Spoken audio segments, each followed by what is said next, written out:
saya tidak mau kasus ini terjadi lagi di semua hal dirasakan oleh seorang ibu, apalagi ibu yang bekerja.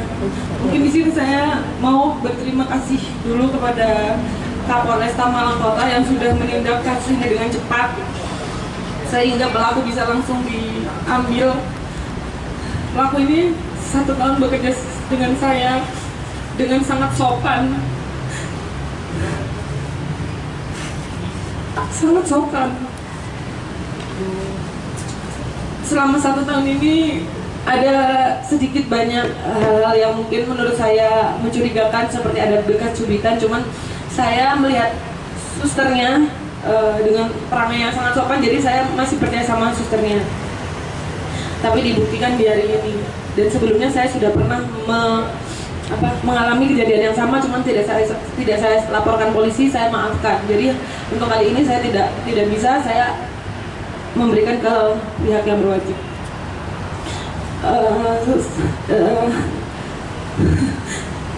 Saya sebagai seorang ibu merasa terpukul. Mungkin beberapa orang banyak yang menyalahkan saya kenapa harus pakai susu dan lain-lain. Yang tahu kehidupan saya dan kehidupan saya sendiri. Jadi kebutuhan orang masing-masing berbeda-beda.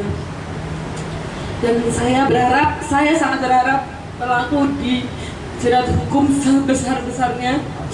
Karena kalau awak media melihat CCTV, itu anak saya disiksa 1 jam lebih tanpa ada ampun.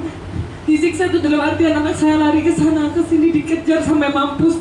Itu anak 3 tahun. Tidak ada yang menolong karena pada saat itu kamarnya dikunci, dan itu pada saat sahur semua mbak-mbak saya dibawa sahurnya di basement, jadi tidak ada yang mendengar. Dan untuk menutupi itu semua, sus ini membiarkan anak saya untuk di dalam kamar dikunci, tidak diberi makan, mungkin hanya 1 kali 1 harian. Saya nggak bisa ngomong apa-apa lagi. Sebelumnya yang diketahui itu kapan yang pernah terjadi kekerasan juga? Dulu itu beda suster. Dulu waktu anak saya 1 tahun ada kekerasan, tapi yang diketahui yang ada cubitan itu 2 minggu yang lalu. Dan dia bilangnya itu adiknya yang gigit, karena adiknya lagi sering gigit-gigit gitu. Jadi saya percaya. Ternyata saya tinggal ke Jakarta 2 hari, memang ada urusan pekerjaan, 2 hari ke Jakarta. Ternyata hari pertama saya di Jakarta, pas sahur, tepatnya di jam 4 sampai jam 5 lebih, suster itu menghajar anak saya habis-habisan sampai memar, sampai orang yang lihat CCTV-nya, kalau anak ini nggak dikasih keajaiban sama Allah mungkin sudah nggak ada, karena bener-bener diajarnya itu kayak bukan ke anak kecil, bener-bener media lebih sudah tahu mungkin sedikit banyak di sosial media saya. Seperti itu. Mbak, waktu itu kenapa Mbak setelah mengetahui kejadian langsung membuka ke media sosial?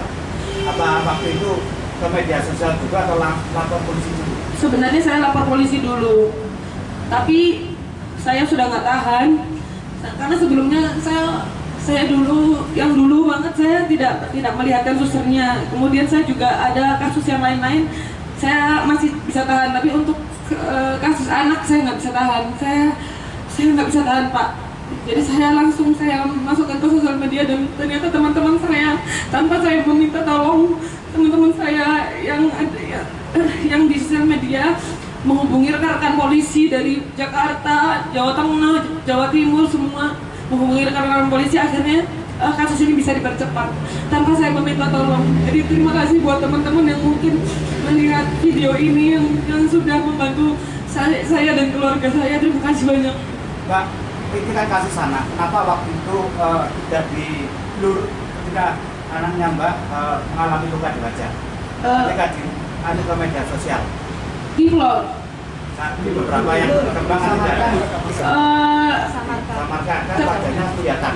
Kenapa tidak disamarkan? Ya. Biar orang-orang tahu separah apa. Tapi kalau untuk di TikTok saya samarkan. Tapi kalau untuk di IG saya perjelas biar orang-orang tahu seberapa Itu parah banget, Pak. Dan beliau ini punya anak juga. Dan oh ya, perlu diketahui, biasanya kan suster begini tuh ke-trigger ya, ke-trigger mungkin ada masalah dengan saya tidak ada masalah dengan susternya sama sekali tidak ada masalah. Suster ini baik kepada saya dan saya juga baik kepada susternya. Bisa ditanyakan ke orang-orang rumah dan manajer saya semuanya, suster ini berperangai yang sangat-sangat amat baik, tapi ternyata manipulatif. Gitu. Apa sebenarnya dia pernah cerita punya masalah pribadi? Tidak. Mbak, Dia tertutup. Mbak, awalnya bilangnya karena apa Mbak Adik, Mbak? Karena ya itu, ini yang tidak make sense. Bilangnya karena dia nggak mau diobatin. Hanya itu. Jadi motifnya sampai sekarang masih didalami lagi sama pihak kepolisian. Mbak, apakah juga nanti akan ada tuntutan kepada agen penyalur tenaga kerja ini, Mbak?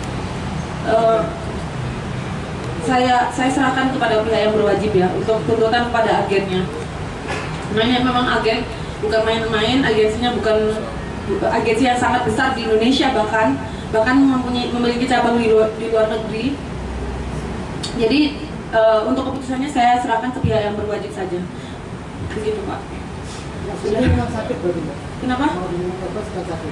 Enggak, diolesin obat. Nah, itu kita tidak tahu juga apakah sebelumnya sudah terjadi penganiayaan. Makanya beliau tahu saya mau pulang kan, saya mau pulang hari itu juga. Kalau nggak dikasih obat kan kelihatan, mungkin saya nggak ngerti ya, ini dugaan saya. Jadi saya nggak ngerti. Sebelumnya nggak ngerti, masih didalami lagi. Mbak, tadi di rumah sakit sampean kan mendampingi adik ya. Adakah perbedaan sikap atau keceriaan pasca Iya. sesudah? Iya, jadi pas waktu tidur 5 kali dia mengigau ketakutan. Setelah saya sadarkan ini saya, baru bisa tidur lagi. Mengigau lagi, ketakutan lagi, saya sadarkan lagi, baru bisa tidur lagi. Trauma berat. Sudah dilakukan pemeriksaan dalam ini ada luka yang tidak dilihat. Iya, lagi di dalam. Masih dalam. Kenapa, Pak? 1 tahun. Hampir 1 tahun.